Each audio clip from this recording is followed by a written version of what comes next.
Nigerian Senate has strongly denied allegations suggesting it is involved in determining its salary or receiving special fiscal packages from the presidency. This claim, which reportedly emerged during a visit by members of the House of Representatives to former President Olusegun Obasanjo, has sparked widespread public debates.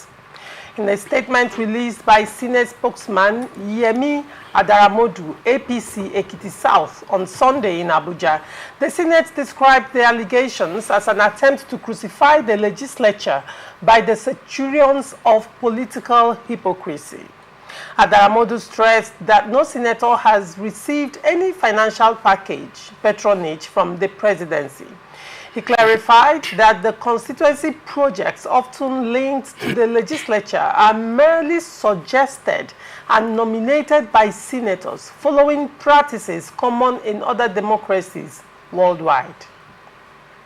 To set the record straight, Adaramodu stressed the Senate only receives the salary allocated to it by the Revenue Mobilization Fiscal Allocation Commission in strict accordance with constitutional provisions. He added that the Senate challenges anyone with credible evidence to present contrary facts, describing any suggestion that the National Assembly fixes its salaries as uncharitable and satanic. Adaramodu further explained that the executive arm of government, through its various ministries and agencies, is responsible for awarding contracts for constituency projects. The funds allocated for these projects vary depending on the number of constituencies in each state, and the intention is to ensure that every region of Nigeria benefits from federal resources. As the country enters what some describe as a season of political pontificating, Adaramodu assured the public that the 10th Assembly remains a responsible and responsive chamber. He reaffirmed the Senate's commitment to upholding the economy and growth of Nigeria, insisting that it only receives what it constitutionally allocated to it and would never seek additional perks from other branches of government.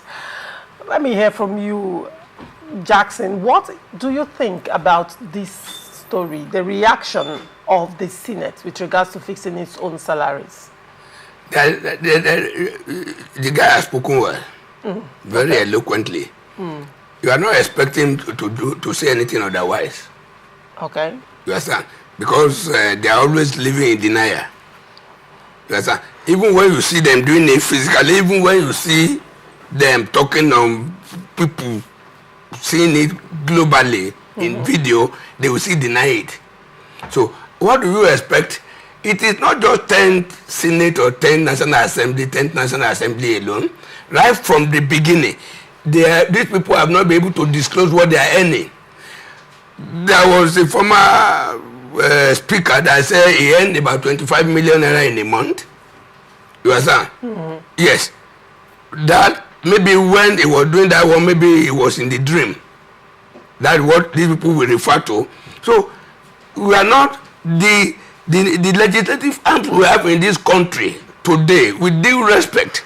You can't hear anything near to the truth from them. These are pathological liars. So what do you expect? What do you expect him to say? You interview them, you challenge them, every one of them. But luckily enough, about a month ago, one former speaker said as a speaker it was only 25 million naira in a month. And that is a former senator, a former House of Rep member, a former speaker of the House of Reps. Okay. You understand? So both reps and House of the Senate, both of them are twins of the same parents. So we won't hear truth from them. We just continue to manage them. But they are not managing us well. So, and they deny that they are not getting anything from the presidency. When will they come and tell us that they are getting something from the presidency? Even when everybody knows. Sometimes ago, somebody said before they even pass budget, there are certain promises given to them. That is another one. He is saying the constituency project, that they don't know anything about it. they know they are the one that will appoint the contractor, recommend the contractor to the ministry that will award the job. So from there they know, after all, they are the one that will screen the budget. So they know what they are doing. So that is it. But what I think we should do, possibly in the future, is to make this thing not, our legislative are not too attractive again. Let them be like a part-time worker. That is it. All right. But if they still continue with what they are doing, you can't achieve anything from the Senate, particularly under Akpabio. All right. Nze, what is your take on this story? I think, just as my colleagues have said earlier, the man speaking spoke eloquently. We're used to that. We hear them always, but we hear them in their falsehood. But the question is this: is their salary any problem to Nigerians? If the salary of the legislators is a problem to Nigeria, then we'll look at that. But the problem is the corruption that goes on in both Senate and the Federal House of Assembly. In fact, in all the arms of government, I have said it over and over, that the problem we have is corruption in leadership. Now, he is coming to tell us that they don't fix their salaries. Yes. What if we should believe them? What good will it do to Nigerians? Will it put food on the table of the masses? That market woman frying akra by the wayside, is the salary of the senator representing her in the National Assembly affecting her in any way? So why should we spend our time discussing these frivolous matters? Because to me, he has just given us what he felt he needed to give us. But one thing they did not know is that the word of every leader revolves around the intelligence. Despite how they believe that Nigerians have become moron, we still have people who have intelligence. Yes. And when you speak, just know that these people are listening to you. And when they listen to you, they will analyze your words. Now, he said that it is the executive that fixes their salary. Yes. Let them receive their salaries. But let it be that the salaries they receive will trickle down to the grassroots who spend their time under sun and rain to vote them to power. They said they do not influence, they do not give contract for constitution, what do they call it? Constituency. Constituency project. But the question I want to ask him and them, because he is speaking for others. So whatever we say to him, we are saying to all the legislators. Now, the question is, why is it that some of the constituent projects that are being awarded are not executed? And when you call them up for town hall meeting, they don't show up. When you call them up for constituency meeting, they don't show up. If at all they come, they tell lies. Who eats the money? So why will you come here to lie? If you don't know what to say, for God's sake, please keep mute. It will be better. If you don't know what to say, keep mute. Because each time you come to speak, you are aggravating the pains of the people. Yes. You are making us feel stupid. Some of us are thinking, why did God so much hate us to bring us to this nation? But I don't believe that God hates us. It's just that the devil has projected evil men to be there at the helm of affairs and controlling things to the interest of their cronies, themselves, their families, and their cronies, and to the suffering of the general masses. So I begin to wonder, if he says that they don't issue constituency project contracts, the question is, who influences it? If you can influence who gets the job, you can as well influence what gets into what is being put into the job. Yes. So in one way or the other, passively or actively, you are responsible for it. And remember, it is you who will come to the executive or the legislature and say that this is the project my people want. The question is, the constituency projects you people are bringing, did you interface with the masses, with the people that elected you, to ask them, what do you need here? Who received funds for the constituency projects? Well, he said they are not the ones receiving, so I don't know. It's the Senator Ned Woko, during the drama that played out in the National Assembly with regards to budget padding, okay, by Senator Ningi, who came up to make some revelations about budget padding. And then that particular incident opened up a can of worms. Now, Senator Ned Nwoko, while he was talking about that in an interview, he made some statements. And one of the things he said, because Senator Ningi also talked about receiving monies with respect to constituency projects. And he said he's a ranking senator and he receives less than 500 million, or I think around 500 million naira. Senator Ned Nwoko in another interview said he receives 1 billion. Okay. He received 1 billion because, and he was asked why. He said up to, sorry, let me quote him. He said up to 1 billion. He said why. He was asked why, and he responded because he's a ranking senator. That monies are shared for constituency projects according to your rank in the Senate. In the Senate. So now, this revelation by Senator Ningi and Senator Ned Nwoko is at variance with what Adaramodu is saying.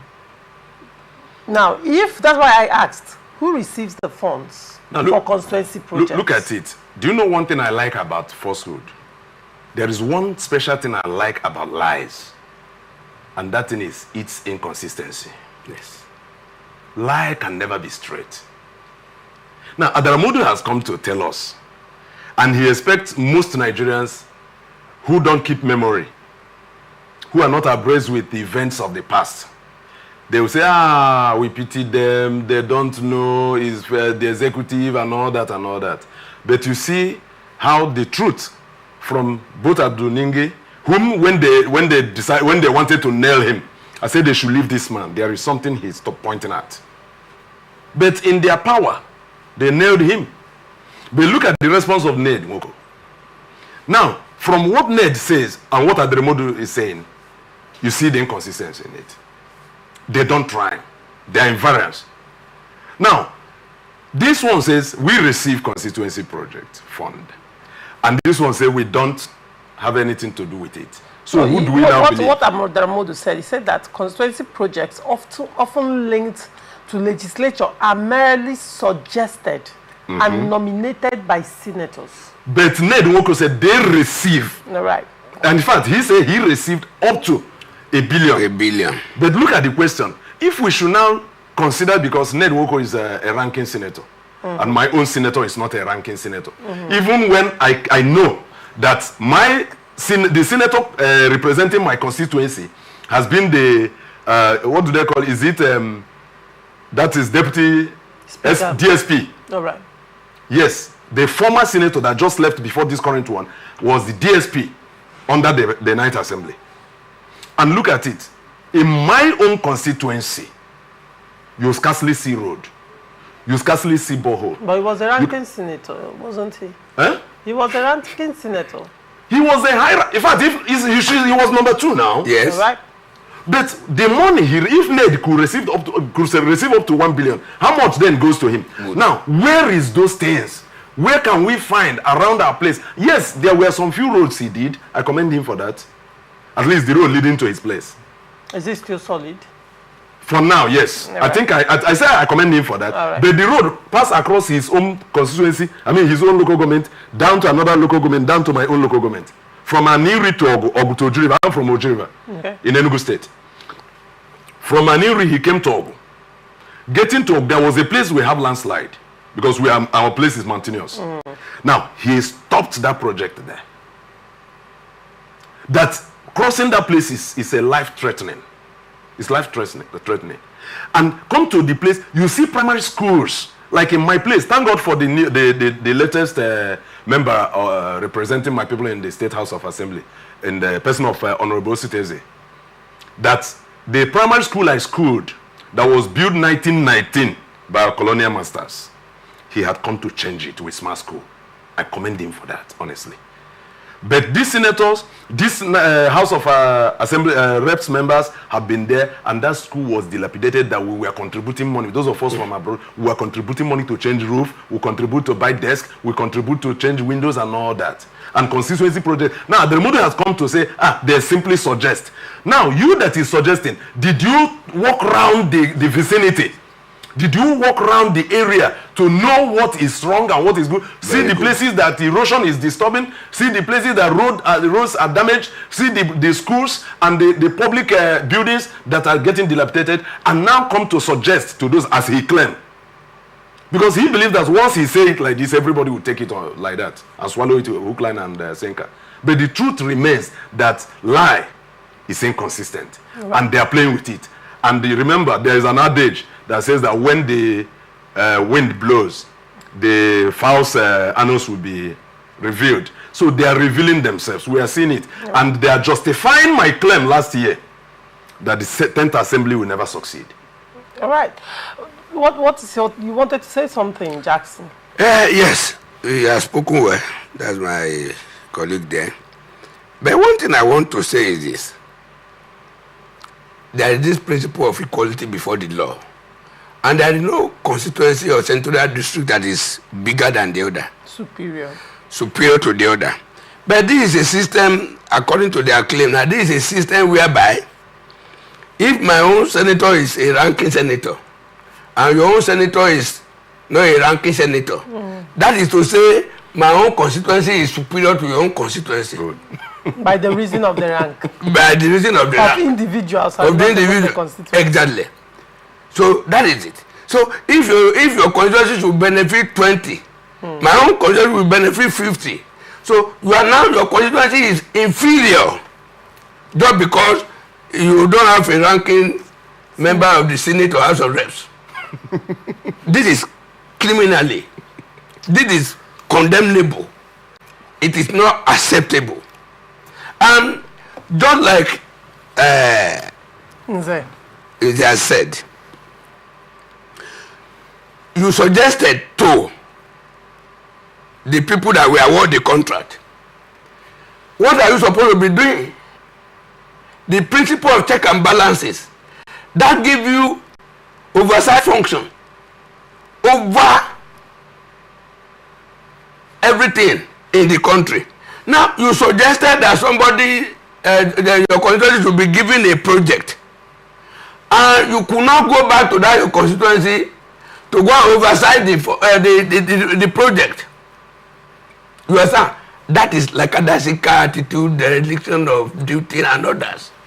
Unclear attitude of our legislators, particularly this 10th Assembly. I knew, just like I said, during the emergence of the leadership of the 10th Assembly, I knew that 10th Assembly was going to fail. And woefully, up to this moment, they have failed. All right.